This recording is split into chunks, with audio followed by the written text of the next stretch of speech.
ഈ ബ്രാൻഡ് എന്നൊക്കെ പറഞ്ഞാൽ അത് വലിയ സംഭവമാണ്. പലർക്കും കോടികളുടെ ബിസിനസ് ഉണ്ടാവും, പക്ഷേ അതിനെ ബ്രാൻഡാക്കി മാറ്റിയെടുക്കാൻ പലർക്കും കഴിയാറില്ല. ഒരു ബ്രാൻഡിൻ്റെ പ്രത്യേകത എന്താണെന്നറിയോ? അത് ജനഹൃദയത്തിലായിരിക്കും സ്ഥാനം പിടിക്കുക. ചില ബ്രാൻഡുകളുണ്ട്, നിങ്ങൾ ശ്രദ്ധിച്ചിട്ടുണ്ടോ? പേസ്റ്റിനെ, അതായത് പല കമ്പനികളുടെ പേസ്റ്റ് ഉണ്ട്, പക്ഷെ അപ്പോഴും കടയിൽ പോയിട്ട് ആളുകൾ പറയും ഒരു കോൾഗേറ്റ് വേണമെന്ന്. കാരണം പേസ്റ്റിൻ്റെ പേരുകളിൽ ബ്രാൻഡായി മാറിയ ഏറ്റവും വലിയ കമ്പനിയാണ് കോൾഗേറ്റ്.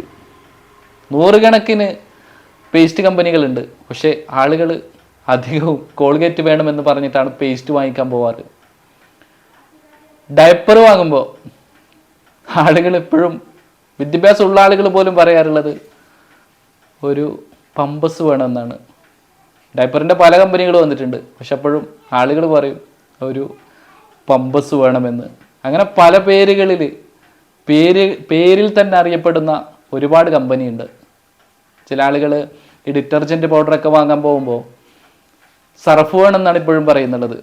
സർഫിന് ബദലായിട്ട് പല കമ്പനികളുണ്ട്, പക്ഷെ ആളുകൾ പറയും ഒരു സർഫ് പാക്കറ്റ് വേണമെന്ന്. അങ്ങനെ പല പേരുകളിൽ ഈ അടുത്ത കാലം വരെ ഈ സോഫ്റ്റ് ഡ്രിങ്കുകളെ പല കമ്പനികൾ വന്നിട്ടുണ്ട്, അപ്പോഴും പറയും ഒരു കൊക്കക്കോള കുടിക്കണം എന്ന് പറയും.